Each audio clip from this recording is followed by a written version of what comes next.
Welcome to the grammar section.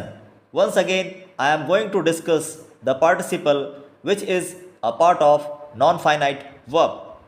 Since a participle is a verb as well as an adjective, it can take an object which may be of five different kinds. Number 1. Having sought the tiger, he returned home. Here, the tiger is the direct object of the participle having sought because it is affected by the action denoted in the clause. Number 2. He is busy teaching his sons Greek. Here the participle teaching has an indirect object, that is his sons.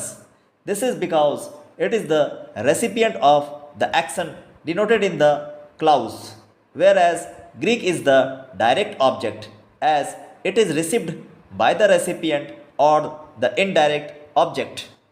Number 3. Having been taught Greek, he was a good scholar.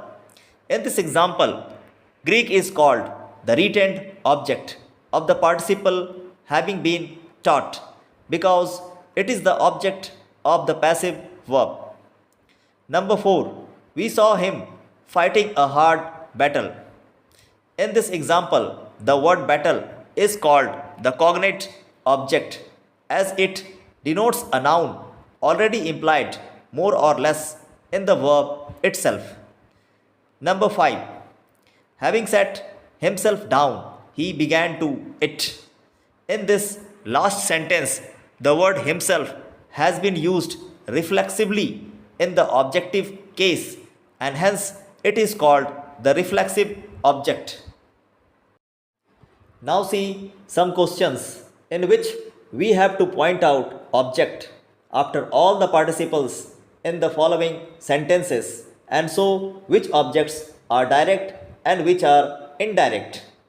One important thing to note about the object is that the indirect object refers to an animate being, that is the recipient of the action, and the direct object refers to a participant, animate or inanimate, that is affected by the action denoted in the clause. Now see some questions. Number 1. Having been asked a loan, he refused to give it. Here, a loan is the direct object of the participle having been asked, as it is the only object present after the participle. Number 2. The plowman returned home in the evening, treading the ground with weary steps.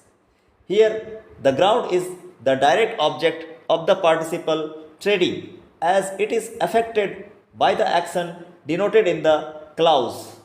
Another thing is that if there is only one object, it is normally a direct object.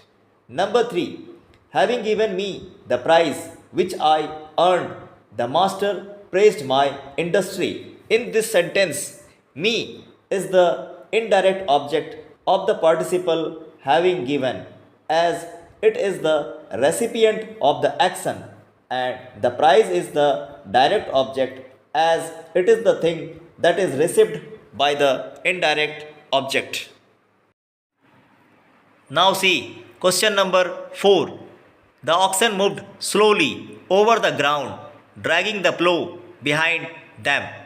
In this sentence, the plow is the direct object of the participle dragging, as it is the only object present after the participle or affected by the action denoted in the clause. Number 5. The boy there painting a picture is my brother. Here, a picture is the direct object of the participle painting, as it is the only object present after the participle or affected by the action denoted in the clause. Number 6. He hears his daughter singing a new song. Here, the participle singing has a direct object, that is a new song, as it is the only object present after the participle. Number 7. Having met my friend, I went back with him to his house. In this last sentence, my friend is the direct object of the participle having met, as it is the only object present after the participle. One important thing to note is that if there is only one object, it is generally the direct object. But with a few verbs that are normally ditransitive, the indirect object may be retained while the direct is omitted. In that case, the only object present is the indirect object.